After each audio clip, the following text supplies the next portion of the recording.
بسم اللہ الرحمن الرحیم نحمدہ و نصلی علی رسولہ الکریم۔ الہی تجھی سے ہے میرا سوال، دے ایمان مضبوط اے ذوالجلال، تیرا فضل دائم رہے سربسر، رہے تیری رحمت کی ہم پہ نظر۔ شبان المعظم کا ترانہ بیداری اور نغمہ زندگی سنو، بزم عمل میں پروانہ وار آ جاؤ۔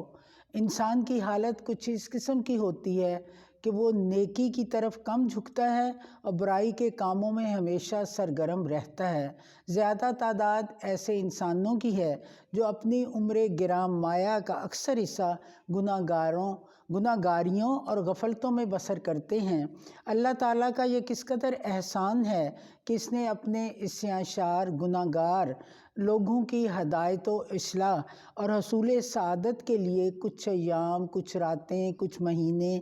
میں بے شمار فضیلتیں، برکتیں اور عظمتیں رکھ دی ہیں کہ اگر وہ ان سنہری مواقع کی دل سے قدر کریں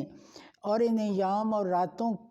کی مخصوص عبادتیں، اعمال مسنونہ بجا لائیں تو اپنی سابقہ غفلتوں اور عصیاں شاریوں کی تلافی کر سکتے ہیں۔ تو چنانچہ شبان المعظم کا مقدس و مبارک مہینہ یہی پیغام لے کر آیا ہے کہ گناہ گاروں، آخرت کی نعمتیں، سعادتیں، لذتیں، راحتیں حاصل کرنے اور دنیاوی آفتیں، کلفتیں دور کرنے کا، دلی مرادیں برانے کا سنہری موقع آ گیا ہے۔ اگر ایمان و ایمانی قوت کے ساتھ دعاؤں کی تاثیر پر صحیح ایمان رکھتے ہو تو کامل تقویٰ، طہارت، کامل یقین، توجہ اور کامل محبت اور عاجزی کے ساتھ اللہ تعالیٰ کی طرف رجوع کرو، اپنے روٹھے ہوئے خدا کو منا لو، اپنے ٹوٹے ہوئے تعلق کو استوار کر لو اور روحوں کو پاک اور دلوں کو صاف کر لو، اپنے نامہ اعمال کو توبہ استغفار کے پانی سے دھو لو۔ ہدایت و سعادت کے طلبگاروں، ایمان و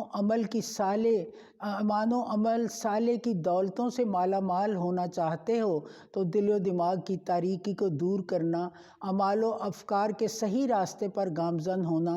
صدائے حق سے اپنی روحوں کو بیدار کرنا اور فسق و فجار سے نجات پانا چاہتے ہو تو آگے بڑھو، میدان عمل میں اترو، اطاعت و عبادت، توبہ استغفار میں مشغول ہو کر رحمت و مغفرت سے اپنے دامنوں کو بھر لو، اپنے اعمال کا احتساب کرو، سابقہ غفلتوں اور عصیاں شاریوں سے توبہ کر کے آئندہ کے لیے مضبوط عزم کر لو کہ خدا کی نافرمانیوں سے اجتناب کریں گے اور گناہوں سے اپنے دل و دماغ کو ناپاک نہیں کریں گے۔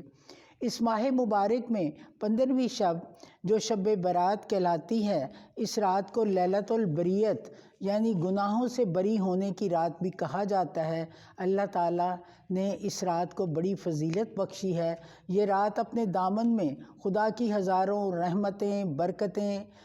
لیے ہوئے نازل فرماتی ہے۔ یہ رات گوناگوں عظمتوں کے سبب افضل ہے۔ یہ رات عبادت و ریاضت کی رات ہے، برکات و ثواب کی رات ہے۔ اللہ تعالیٰ اپنی رحمتوں کے دروازے اس رات اپنے بندوں پر کھولتا ہے، مغفرت کی بشارتیں ملتی ہیں، امن و عافیت کی دولت لٹائی جاتی ہے، دریائے کرم جوش میں آتا ہے اور بندوں سے خطاب ہوتا ہے کہ ہے کوئی مغفرت و بخشش کا طلبگار تاکہ میں اسے بخش دوں،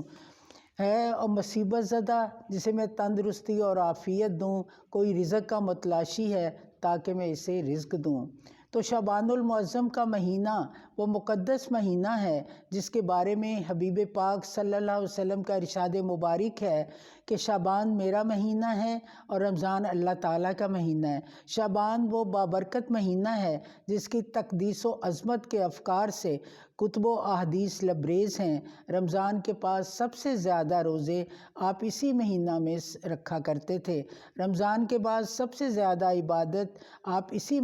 صلی اللہ علیہ وسلم اسی مہینہ میں کیا کرتے تھے۔ حبیب پاک صلی اللہ علیہ وسلم کا اس ماہ مبارک مقدس مہینہ میں ان کا شگل روزہ تھا۔ اس کی وجہ سے رسول اکرم صلی اللہ علیہ وسلم نے فرمایا کہ اس ماہ معظم میں انسانی اعمال رب العزت کے حضور پیش کیے جاتے ہیں، اور اس سے بہتر اور کیا ہوگا کہ کسی انسان کے اعمال ایسی حالت میں اللہ کے حضور پیش ہوں کہ وہ روزہ سے ہو۔ دوسری حدیث مبارکہ ہے، رسول اکرم صلی اللہ علیہ وسلم نے فرمایا، اللہ تعالیٰ اس رات میں اپنی تمام مخلوق کو بخش دیتا ہے سوائے مشرک کے، کینہ پرور کے، والدین کے نافرمان کے۔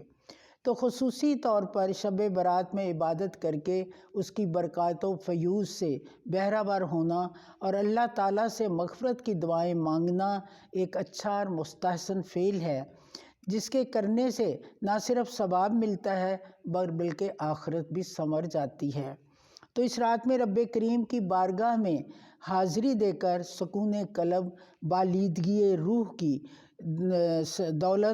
دولت ابدی سے بہرہ ور ہونے اور حصول خیر کی کوشش، ان تمام صلاحیتوں میں وقف کر کے روحانی اور اخروی سعادتوں سے بہرہ ور ہونا چاہیے۔ اگر مسلمان چاہتے ہیں کہ اس رات کی تمام برکتیں حاصل کریں تو پھر اس رات کو گزارنے کے لیے رسول مقبول صلی اللہ علیہ وسلم کا فرمان مبارک اور آپ کا عمل پیش نظر ہونا چاہیے۔ قوانین شریعت کے ہم اگر پابند ہو جائیں، متاع بے بہا سے جو بہرہ مند ہو جائیں، مسلمان اپنے دل میں تب ایک نیا ولولہ پائے، چمن زار محمد مصطفیٰ صلی اللہ علیہ وسلم میں بہار جاوداں آئے، وما علینا الا البلاغ۔